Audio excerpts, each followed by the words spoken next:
semuanya, perkenalkan saya Dianti Vidya Putri, absen 13 dari 11 BT2.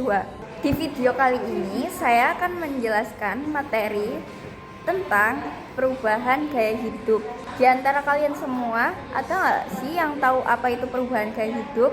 Atau apa sih itu gaya hidup? Gaya hidup atau lifestyle adalah cara seseorang menjalani kehidupan sehari-hari, termasuk dalam hal berpakaian, makan, bekerja, bergaul, dan menggunakan teknologi. Perubahan gaya hidup merupakan suatu hal yang tidak bisa dihindari dalam kehidupan masyarakat yang terus berkembang. Perkembangan teknologi, globalisasi, serta pergeseran nilai atau budaya turut mengaruhi cara hidup masyarakat Indonesia. Perubahan gaya hidup adalah pergeseran cara seseorang atau kelompok masyarakat dari pola lama ke pola yang baru. Perubahan ini bisa terjadi secara bertahap atau drastis. Perubahan gaya hidup juga mencerminkan nilai dan kepercayaan seseorang. Beberapa faktor yang menyebabkan perubahan gaya hidup antara lain ada perkembangan teknologi seperti internet, smartphone, atau AI. Kedua, ada globalisasi seperti masuknya budaya asing. Ketiga, ada kebutuhan dan pola konsumsi baru.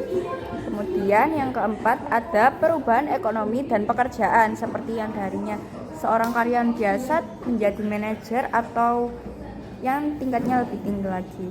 Kemudian yang kelima, ada pandemi dan faktor kesehatan seperti yang sempat terjadi di Indonesia pada beberapa tahun yang lalu, atau COVID-19 yang memengaruhi kita untuk merubah gaya hidup yang tadinya tidak peduli kepada kesehatan, lebih peduli lagi supaya tidak terkena virus COVID-19. Contoh-contoh perubahan gaya hidup yang sering terjadi di Indonesia. Dulunya belanja di pasar tradisional, kemudian sekarang belanja melalui e-commerce. Kemudian ada juga yang dulunya bertatap muka langsung, sedangkan sekarang menggunakan komunikasi via media sosial. Kemudian yang dulunya bekerja di kantor sekarang jadi kerja dari rumah seperti remote work.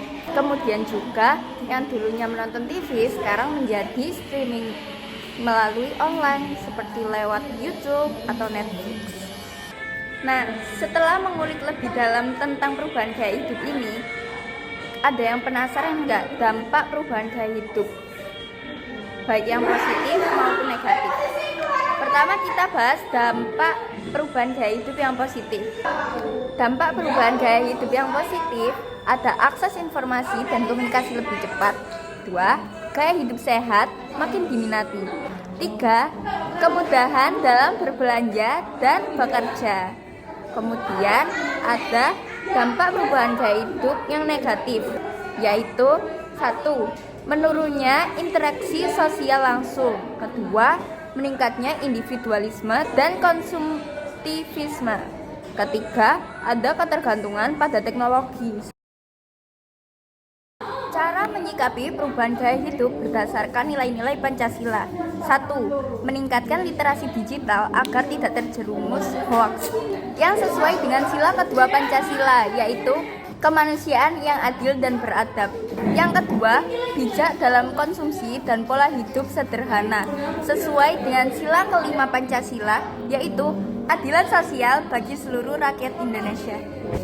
Perubahan gaya hidup adalah sesuatu yang tidak bisa dihindari. Namun kita perlu menyikapinya dengan bijak agar tidak kehilangan identitas dan nilai-nilai luhur.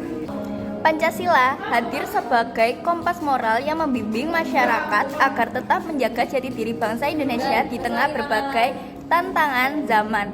Dengan menjadikannya nilai-nilai Pancasila sebagai pedoman, kita dapat menyelaraskan perubahan gaya hidup dengan kehidupan yang lebih baik, beretika, adil, dan beradab. Gaya hidup modern harus tetap sejalan dengan etika, tanggung jawab sosial, dan keberlanjutan. Nah, dari semua pembahasan ini, kalian udah paham belum tentang perubahan gaya hidup, cara menyikapinya, contoh-contohnya, dan keterhubungannya dengan Pancasila? Sekian dari saya, Dianti Vidya Putri, pamit undur diri. Sampai jumpa.